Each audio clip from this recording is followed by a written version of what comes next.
नहीं पड़ती अच्छा, है। आपने साइकोलॉजी में तालीम हासिल की, then you got married into a family जो कि बहुत सुरीले, और मैडम के नूरजहां के आप घर के अंदर गई। सो वो तो कहते हैं ना कि जो लोग सिंगिंग से प्यार या उनसियत रखते हैं तो कान को हाथ लगा के मैडम का नाम लेते हैं। बिल्कुल बिल्कुल। और आपकी जो पर्सनैलिटी है ना, वो मैंने देखा कि बड़ी दबंग टाइप की पर्सनैलिटी। और मैंने कि वो जो हमारे भाई हैं भट्ट साहब को सुना भी कि एक वो होता है कि मैं तेरे बगैर जीना या मरना नहीं, शादी से पहले, और उसके बाद होता है यहाँ आज तू नहीं या फिर मैं नहीं। तो मुझे समझ आ गई। और हम R&D कर रहे थे तो मेरी टीम ने जो ना मुझे वो आपको वो क्लिप भेजा, तो उसमें आपने जब कहा ना कि 6 फुट का बंदा गिर जाता है, तो मैंने ना लिखा, मैं यार इन्होंने किंच पता चल गया कि मैं पूरे 6 फुट का। तो जब वो मैडम के हाउस होल्ड के अंदर आई, सो क्या वो कल्चरल चेंज था कि किस तरह आपको महसूस हुआ? क्योंकि जिस तरह आपने एक जगह पे फरमाया कि कश्मीरियों की नानी जो है वो सेम होती है, तो आप लोगों का कल्चर खाने वाइज तो सेम होगा, बिल्कुल, और अदरवाइज कि जिस तरह वहां पर जो है ना आर्ट एंड कल्चर को प्रोवोक किया जाता था, आर्ट एंड कल्चर से प्यार किया जाता था, तो वो कैसा चेंज था, थोड़ा बताएं।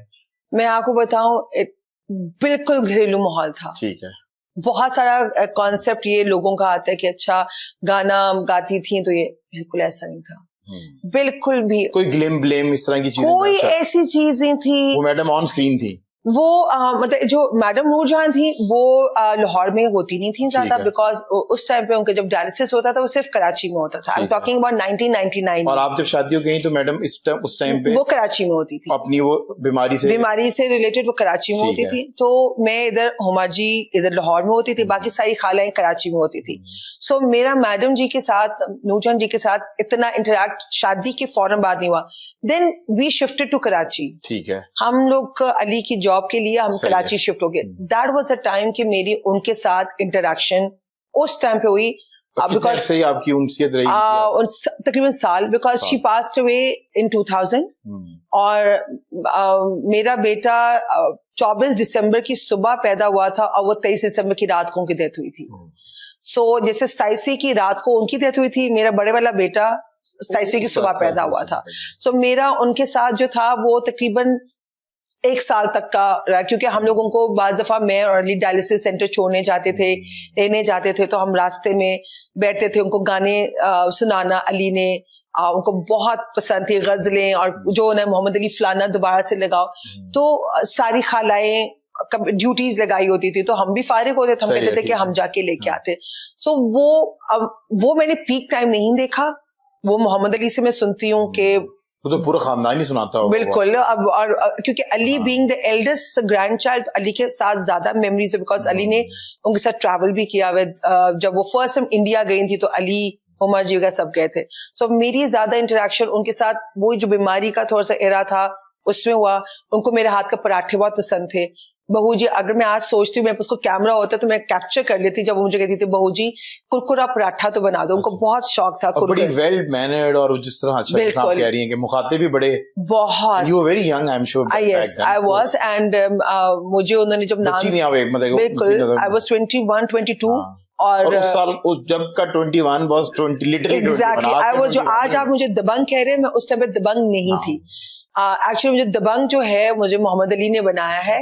जो मुझे, आप जो वुमेन एम्पावरमेंट की बात कर रहे हैं, तब तक पूरी नहीं हो सकती जब आपके घर के बंदे आपके साथ नहीं है, जब तक आपका जो शौहर या शौहर भाई बेटा, एग्जैक्टली एक बंदे का खुद के अंदर सिक्योर होना बहुत जरूरी है, किसी और को एम्पावर करे। बिल्कुल। अगर उसके अंदर जैसे इनसिक्योरिटी होगी ना, वो अपनी बीवी से, अपनी बहन से इनसिक्योर होगा। बड़ा मुझे ना गूज़बम्स आ रहे हैं, क्योंकि मैंने भी I have always when I was growing up, so मैंने तो मैडम को कभी लाइव देखने के लिए, बच्चे होते थे, पर वो जब भी जंग का 14 अगस्त वो आना, तो वो मैडम के गाने अभी तक जो है ना वो तराने सुन के जो ना आपके खून के अंदर वो अभी जज्बा होता है। बिल्कुल। इंडिया पाकिस्तान का गुजरा, तो अभी भी मैडम के तरानों के ऊपर जो है ना वो चीजें आप रिलेट कर सकते हो, वर्ड्स रिलेट। बहुत सारे सिंगर्स ने ट्राई किया, पर वो पता नहीं somehow वो अल्लाह की अताई है उनको। बिल्कुल, बेशक ही है कि वो उनकी आवाज में जो वो जोश और खून के अंदर वो गर्मी आती है, जो खूबसूरती। देखिए बहुत सारे हैं सिंगर्स आते हैं, लेकिन आई थिंक के उनमें अल्लाह has blessed her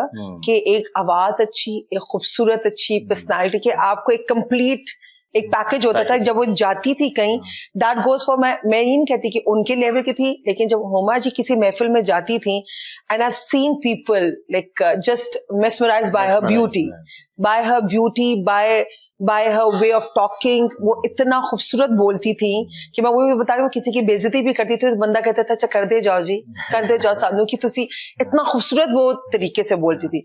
so I had a very good time with Huma ji, because कोई घर का माहौल बुरा नहीं था। एक कॉन्सेप्ट होता है ना गाना बजाने वाले को फलाना आता होगा, नहीं, बहुत घरेलू माहौल था।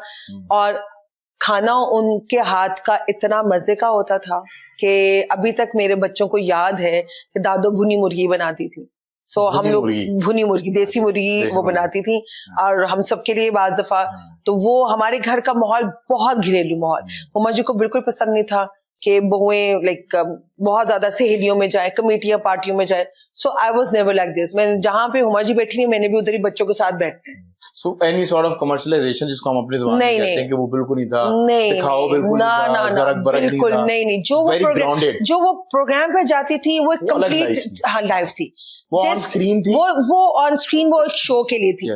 जैसे वो घर के अंदर आई है ना, उन्होंने अलम के उधर सलाम करके आना है अंदर, और वो एक कम्प्लीटली घरेलू एक खातून थी। वो रील और रियल के अंदर फर्क था। बिल्कुल, वो एक माँ, एक दादी ने पोतों को नहलाना है, खिलाना है, पीछे पीछे जाना है, उल्टा लेटना है। तो एक कम्प्लीटली सास मतलब कि उनको होता था कि मेरी बहुएं जो है ना बस लाइक मेरे पास रहे। मतलब कि जैसे एक नॉर्मल, ये नहीं कहती थी फोर्स करती थी वगैरह, लेकिन मुझे खाना पकाना शुरू से पसंद था, तो we used to cook together.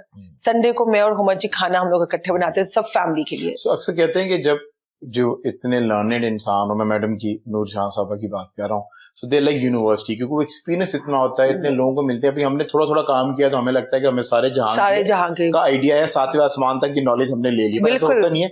With passage of time you realise कि अभी तो आप पहले तक नहीं पहुंचे। बिल्कुल सही। सो मैडम ने तो इतना एक्सपोजर था उनका, मेंटल एक्सपोजर बहुत ज्यादा था। सो आखिरी टाइम पे हमेशा कहते हैं कि जो इतने बड़े लोग होते हैं ना, सो दे गिव यू अ निचोड़, कोई ना कोई ऐसी बात, कोई ना कोई ऐसी एडवाइस जिंदगी की दे के जाते हैं जो शायद उस टाइम पे हमें समझ नहीं आती, लेटर ऑन वी रियलाइज के जिंदगी का निचोड़ ये। तो मैडम से कभी कोई ऐसी कॉन्वर्सेशन नहीं कि उन्होंने आपको जिंदगी का निचोड़ एक जुमले में दे दिया? मतलब मैडम जी से जब भी कभी बात होती थी, एक तो मेरा डायरेक्टली हर एक से कोई ना कोई जो रिलेशनशिप बना वो थ्रू फूड बना है।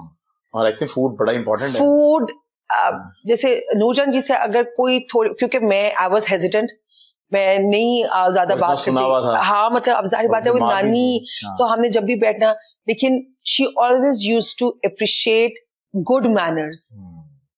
कोई बड़ा है, जैसे अगर हम सब बैठे हुए हैं तो फर्ज कर खाने की चीज आई है, तो हमें जो माँ ने सिखाया कि पहले बड़ों को देना है, तो मेरे अंदर वो भी थे। तो कभी कोई चीज इस तरह आनी, जैसे मेरे लिए कुछ चाय या कुछ इस तरह, बिकॉज उनको पानी शानी इतना नहीं पीना था मुझे पता है उन्होंने नहीं पीना, तो लेकिन एक मैनर जो होता था ना कि मुझे जी आप चाय लेंगी, कोई मिठाई, आप ये मिठाई लेंगी।